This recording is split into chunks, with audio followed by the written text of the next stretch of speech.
Russia అధ్యక్షుడు Vladimir Putin భారత్కు మరో ఊహించని మెగా ఆఫర్నిచ్చారు. కేవలం సుఖోయ్ 57 స్టెల్త్ ఫైటర్ జెట్లను తయారు చేయడమే కాదు, ప్రపంచంలోనే అత్యంత అత్యాధునిక deadly weapon S-500 air missile defence టెక్నాలజీని కూడా కలిసి అభివృద్ధి చేసేందుకు సిద్ధమని సిగ్నల్ ఇచ్చాడు.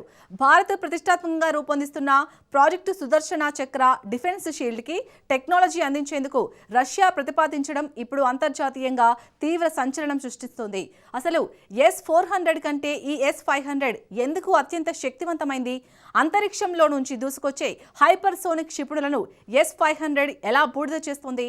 చైనా పాకిస్తాన్ ద్వంద్వ ముప్పును తిప్పికొట్టేలా భారత్ నిర్మిస్తున్న ఈ భారీ రక్షణ కవచం అసలు కథేంటి? Watch story. S-500 డిఫెన్స్ వ్యవస్థ భారత్కు అవసరమా? పుతిన్ ఇచ్చిన ఆఫర్ సుదర్శన్ చక్రకు వరమేనా? ప్రపంచపు సూపర్ వెపన్కు భారత్ ఓకే చెప్తుందా? రష్యన్ అధ్యక్షుడు వ్లాదిమిర్ పుతిన్ భారత్పై భారీగా ఆశలు పెట్టుకున్నారు. ఈసారి ఆయన ప్రతిపాదన కేవలం యుద్ధ విమానాలకే పరిమితం కాలేదు. గత నెలలో రష్యా భారత్కు సుఖోయ్ 57 స్టెల్త్ ఫైటర్ జెట్ను ఆఫర్ చేయడమే కాకుండా దాన్ని సంయుక్తంగా తయారు చేసేందుకు ఆఫర్ ఇచ్చాడు. అయితే ఇప్పుడు మాస్కో అంతకంటే అత్యంత ప్రతిష్టాత్మకమైన ప్రతిపాదనతో ముందుకొచ్చినట్లుగా తెలుస్తోంది.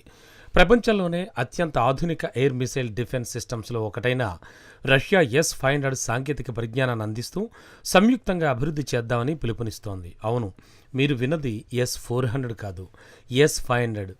S-500 అనేది కేవలం యుద్ధ విమానాలు, బాలిస్టిక్ క్షిపణులను మాత్రమే కాకుండా అంతరిక్షంలోని లక్ష్యాలను సైతం కూల్చివేసేలా S-500 వ్యవస్థను రూపొందించారు. భారత్ ప్రతిష్టాత్మకంగా చేపడుతోన్న సుదర్శన చక్ర రక్షణ కవచానికి ఈ సాంకేతికతను అందించాలని రష్యా భావిస్తున్నట్లు సమాచారం. అయితే ఈ ప్రతిపాదనతో భారత్కు లభించే అసలు ప్రయోజనం ఏంటి? ఇది సాంకేతిక రంగంలో భారత్కు లభించే నిజమైన ముందడుగా? సంయుక్త అభివృద్ధి అనే ముసుగులో రష్యా ఆయుధాలపై నిరంతరం ఆధారపడేలా చేసే ప్రయత్నమా? అలాగే 2035 నాటికి చైనా, పాకిస్తాన్ రెండింటి నుంచి ఎదురయ్యే సవాళ్లను సమర్థవంతంగా తిప్పికొట్టగల రక్షణ కవచాన్ని భారత్ నిజంగానే నిర్మించగలదా? Indian defence research wing IDRW తాజాగా ఓ నివేదిక విడుదల చేసింది. భారత్ చేపడుతోన్న ప్రాజెక్ట్ సుదర్శన్ చక్ర కోసం తన S-500 ఎయిర్ డిఫెన్స్ సిస్టమ్ను ఉమ్మడిగా అభివృద్ధి చేద్దామని రష్యా ప్రతిపాదించింది. అయితే ఇక్కడ ఒక కీలకమైన వ్యత్యాసాన్ని గమనించాలి. భారత్కు సిద్ధంగా ఉన్న S-500 వ్యవస్థను రష్యా నేరుగా విక్రయించడం లేదు. దానికి బదులుగా మాస్కో ఆఫర్ చేస్తోంది ఏంటంటే కలిసి తయారు చేద్దామంటోంది. డిజైన్, సాంకేతిక పరిజ్ఞాన మార్పిడి, చివరికి భారత్లోనే సంయుక్త ఉత్పత్తి చేయడానికి గ్రీన్ సిగ్నల్ ఇస్తోంది. రష్యా నుంచి మరొక ఆయుధ వ్యవస్థను దిగుమతి చేసుకోవడం కాదన్నమాట. భారత్, రష్యా సంయుక్తంగా అభివృద్ధి చేసిన బ్రహ్మోస్ మోడల్గా చెప్పుకోవచ్చు. రష్యా వైపు నుంచి ప్రతిపాదన చేయడం వెనక ఒక వ్యూహాత్మక కారణం ఉంది. ఉక్రెయిన్ యుద్ధం కారణంగా రష్యా రక్షణ పరిశ్రమ తీవ్ర ఒత్తిడిలో ఉంది. స్వదేశీ సైనిక అవసరాలు భారీగా పెరిగాయి. అమెరికా, మిత్ర దేశాలు విధించిన ఆంక్షలతో విడిభాగాలు లభించడం కష్టమైపోతోంది. అంతేకాదు, ఆర్థిక లావాదేవీలు, విదేశీ మార్కెట్లకు ఎగుమతి చేయడం ఇప్పుడు రష్యాకు కష్టం. ఇలాంటి సమయంలో తమ వ్యవస్థల అభివృద్ధిని మూలన పడేయకూడదని రష్యా భావిస్తోంది. అందుకే భారత్తో భాగస్వామ్యాన్ని కొనసాగించి వాటిని ఉత్పత్తి చేయాలని పుతిన్ ఆశపడుతున్నాడు. భారత్ విషయానికి వస్తే ఇప్పటివరకు మన స్వదేశీ ఎయిర్ డిఫెన్స్ వ్యవస్థలో లేని అత్యాధునిక టెక్నాలజీ లభించే అవకాశం ఉంది. ఇక్కడే ఒక ఆసక్తికరమైన విషయం ఉంది. అసలు S-500 కున్న ప్రత్యేకతలేంటి? ఇప్పటికే రష్యాకు చెందిన S-400 ప్రపంచంలోనే అత్యంత సామర్థ్యమున్న లాంగ్ రేంజ్ ఎయిర్ డిఫెన్స్ సిస్టమ్స్లో ఒకటి. ఈ వ్యవస్థ మన వద్ద కూడా ఉంది. వీటిని రష్యా నుంచి భారత్ కొనుగోలు చేసింది. ఇది శత్రు విమానాలు, క్రూయిజ్ క్షిపణులు, బాలిస్టిక్ క్షిపణులను అడ్డుకోగల అత్యుత్తమ ఎయిర్ డిఫెన్స్ వ్యవస్థ. ఆపరేషన్ సింధూర్లో పాకిస్తాన్ మిసైళ్లను భారత్కు రాకుండా అడ్డుకున్న సూపర్ వెపన్ S-400. అయితే S-500 వ్యవస్థ S-400కు జేజమ్మ లాంటిదన్నమాట. ప్రపంచంలోనే ఏ వ్యవస్థలు అడ్డుకొని హైపర్సోనిక్ క్షిపణులను సైతం S-500 గాల్లోనే తుక్కు చేస్తుంది. కంటికి కనిపించినంత వేగంగా వచ్చే ఖండాంతర బాలిస్టిక్ క్షిపణులను, స్టెల్త్ విమానాలు, భూమికి సమీప కక్షలో ఉన్న ఉపగ్రహాలను కూడా సమర్థవంతంగా ధ్వంసం చేయగలదు.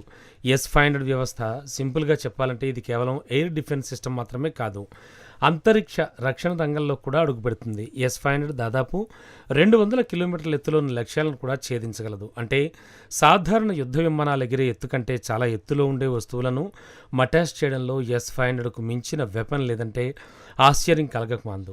సాధారణ పరిభాషలో చెప్పుకోవాలి అంటే S-400 మన ఆకాశాన్ని రక్షిస్తుంది. కానీ S-500 ఆ ఆకాశానికి పైనుండే అంతరిక్ష అంచులకు కూడా రక్షణ కవచంగా నిలుస్తుంది. ప్రస్తుతం ప్రపంచంలో అంతరిక్షంలో రక్షణపై కొన్ని దేశాలు మాత్రమే పట్టు సాధిస్తూ ఉన్నాయి. ప్రస్తుతం భారత్కున్న ముప్పు తీవ్ర రూపం దాల్చింది. ఒకవైపు పాకిస్తాన్ తన క్షిపణి డ్రోన్ సాంకేతికతను నిరంతరం విస్తరిస్తోంది. మరోవైపు చైనా హైపర్సోనిక్ ఆయుధాలు, అత్యంత ఆధునిక బ్యాలిస్టిక్ క్షిపణులు, అత్యాధునిక వైమానిక శక్తిపై భారీగా పెట్టుబడులు పెడుతోంది. ఇలాంటి పరిస్థితుల్లో భారత్ వద్ద ఉన్న రక్షణ వలయం ఎంత మాత్రమూ సరిపోదు. ఖచ్చితంగా ఆ రెండు శత్రు దేశాలను ఎదుర్కొనేందుకే భారత్ ప్రాజెక్ట్ సుదర్శన్ చక్రపై వేగంగా పనిచేస్తోంది. దీని లక్ష్యం చాలా విస్తృతమైంది. కేవలం ఒకే రకమైన క్షిపణి వ్యవస్థపై ఆధారపడకుండా భారత్ బహుళ అంచెల రక్షణ కవచాన్ని నిర్మించాలని భావిస్తోంది. దీన్ని మరింత వివరంగా చూద్దాం. డ్రోన్లను అడ్డుకోవడానికి ఒక రక్షణ వ్యవస్థ, యుద్ధ విమానాలను కూల్చేందుకు మరో రక్షణ కవచం, బాలిస్టిక్ క్షిపణులు భారత్ గగనతలంలోకి రాకముందే బూడి చేసే ఇంకో రక్షణ లేయర్ను ఏర్పాటు చేస్తోంది. అయితే వీటన్నింటికీ చివరన అత్యంత సంక్లిష్టమైన సుదూర అంతరిక్ష సరిహద్దు బెదిరింపులను ఎదుర్కొనేందుకు ఆ పైన అత్యున్నత లేయర్ నిర్మించాలన్నది భారత్ ఆశయం. ఈ బహుళంచెల రక్షణ వ్యవస్థలో ఇప్పటికే S-400 స్వదేశీ ఆకాశ్ సిస్టమ్స్ భాగమయ్యాయి. అలాగే స్వదేశీ పరిజ్ఞానంతో భారత్ అభివృద్ధి చేస్తున్న long range air defence programme project Kusha కూడా ఇందులో చేరనుంది. ఇప్పుడు రష్యా ఇచ్చే S-500 టెక్నాలజీ ఈ మొత్తం రక్షణ వలయంలోనే అత్యున్నత చివరి కవచంగా మారే అవకాశం ఉంది. 2035 నాటికి దేశం అంతటికీ సమగ్ర రక్షణ కవచాన్ని పూర్తి స్థాయిలో అందుబాటులోకి తీసుకురావడమే మిషన్ సుదర్శన్ చక్ర ప్రాజెక్ట్ తుది లక్ష్యం. ఇక్కడే అసలు చర్చ మొదలవుతోంది. ఎందుకంటే టెక్నాలజీ ట్రాన్స్ఫర్ ఆఫర్లను భారత్ గతంలోనూ వింది. సంయుక్త అభివృద్ధి అనేది వినడానికి చాలా ఆకర్షణీయంగా అనిపిస్తుంది. కానీ అసలు సాంకేతికత ఎంతవరకు ఇస్తుంది అనేదే ఇక్కడ అసలైన ప్రశ్న. భారత్కు నిజమైన డిజైన్ సామర్థ్యం లభిస్తుందా? కేవలం S-500 విడిభాగాలను భారత్లోకి తెచ్చి రష్యా అసెంబుల్ చేస్తుందా? నేటి వాస్తవ పరిస్థితిని చూస్తే స్వదేశీ రక్షణ కార్యక్రమాల్లో దశాబ్దాల తరబడి పెట్టుబడులు భారత్ పెడుతూ వస్తోంది. కానీ భారత్ అత్యంత ఆధునిక ఎయిర్ డిఫెన్స్ సామర్థ్యాలు ఇప్పటికీ చాలా వరకు రష్యన్ సాంకేతికతపైనే ఆధారపడి ఉన్నాయి. స్వదేశీ ప్రాజెక్ట్ కుశక్ కూడా ఇప్పటికే అభివృద్ధి దశలోనే ఉంది. అందువల్ల రష్యాతో కుదుర్చుకునే ప్రతి కొత్త భాగస్వామ్యం మాస్కోపై ఆధారపడేలా చేసే ప్రమాదం ఉందని విమర్శకులు వాదిస్తున్నారు. అయితే మద్దతుదారులు మాత్రం దీన్ని మరో కోణంలో చూస్తున్నారు. బ్రహ్మోస్ ప్రాజెక్టును ఉదాహరణగా తీసుకుంటే నిజమైన ఉమ్మడి అభివృద్ధితో భారతీయ తయారీ రంగానికి కొత్త ఊపిరులు పోసింది. ఇప్పుడు భారతీయులకు S-500 టెక్ పై నైపుణ్యం లభిస్తుంది. భవిష్యత్తులో డిఫెన్స్ ఎగుమతులను పెంచుకోవచ్చు. S-500 విషయంలో కూడా సరిగ్గా ఇదే మోడల్ పునరావృతం కావాలని చాలామంది కోరుకుంటున్నారు. కాబట్టి ఇది కేవలం మరొక క్షిపణి వ్యవస్థను కొనుగోలు అంశం మాత్రమే కాదు, భారత్ తన నెక్స్ట్ జనరేషన్ రక్షణ సామర్థ్యాన్ని ఎలా నిర్మించుకోవాలని అనుకుంటోంది అనేది కీలక ఘట్టం. ఇది పాశ్చాత్య దేశాల మార్కెట్లు దాదాపుగా మూతపడిన ఈ సమయంలో రష్యాకు భారత్ అత్యంత కీలకమైన వ్యూహాత్మక భాగస్వామిగా మిగిలింది. భారత్ విషయానికి వస్తే ఇది ఒక ఆయుధాన్ని కొనడం ఏమాత్రం కాదు.